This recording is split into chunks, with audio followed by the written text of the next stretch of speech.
Unit 4, Cells and Level of Organization. Number 1. The respiratory system is responsible for gas exchange in the body. It takes oxygen into the body and releases carbon dioxide.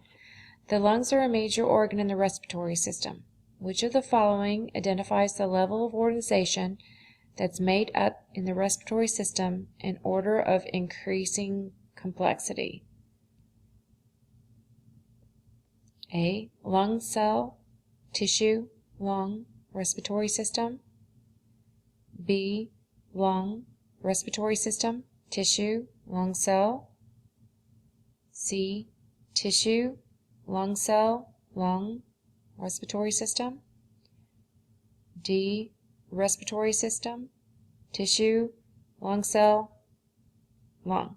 So again, you're starting off with a simple, and it gets bigger and bigger and bigger to more complex system. So you want to start with a small thing and get to the big thing.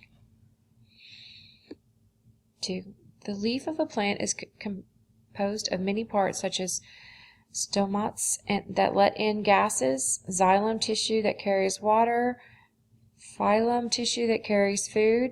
Is covered with a waxy protective epidermis tissue. What is the structural level of the plant's leaf? Is it A. Tissue, B. Organism, C. Organ, or D. Cell? Number 3. Which of the following is true according to cell theory?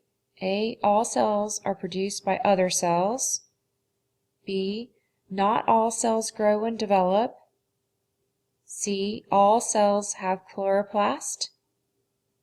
D. Not all organisms are composed of cells. Number 4. In the 1930s, botanist Matthias Sladen and anatomist Theodore Swan observed the cells of organisms. They found that the plants and animals are both composed of cells. Over a decade later, botanist Randolph Virchow explained his idea, proposing that all organisms are made of cells. Scientific understanding of the cell has continued to grow since this time. Which of the following statements is true about plant and animal cells? A. Both plant and animal cells extract energy from food. B. Only animal cells extract energy from food. C. Only plant cells contain genetic information. B. Both plant and animal cells make their own food. Number 5. Students observed and classified the following items into 2 groups. Which of the following is the most likely criteria used to group these items? A. Things that photosynthesize and things that don't. B. Plants and things that plants need. C. Things made up of cells and things that are not made up of cells. D. Multicellular organisms and unicellular organisms. Number 6. Which structure differentiates plant cells from animal cells? A. Nucleus, large vacuole, mitochondria. B. Cell wall, chloroplast, mitochondria. C. Nucleus, cell wall, chloroplast. D. Cell wall, chloroplast, large vacuole.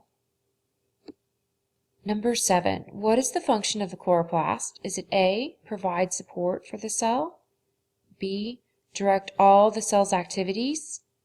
C. Use energy from sunlight to make glucose?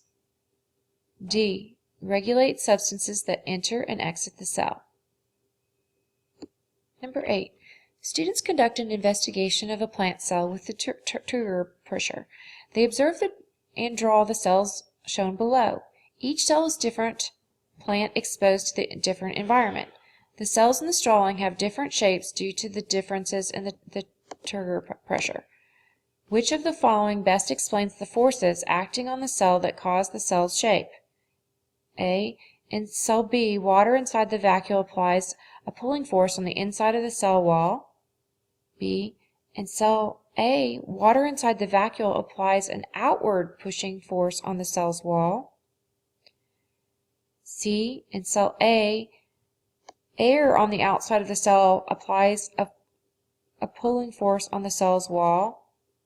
D. Cell B, the cytoplasm on the inside of the cell applies a pushing force on the cell's walls. Number 9. Which part of the cell shown above is semi-permeable and allows nutrients, water, and waste to pass in and out of the cell? Is it 1, 2, 3, or 5? 10. What is the function of the cell's organelle number 4 in the diagram of the cell shown above? A. Is it to store water for the cell? B. Convert sunlight into chemical energy?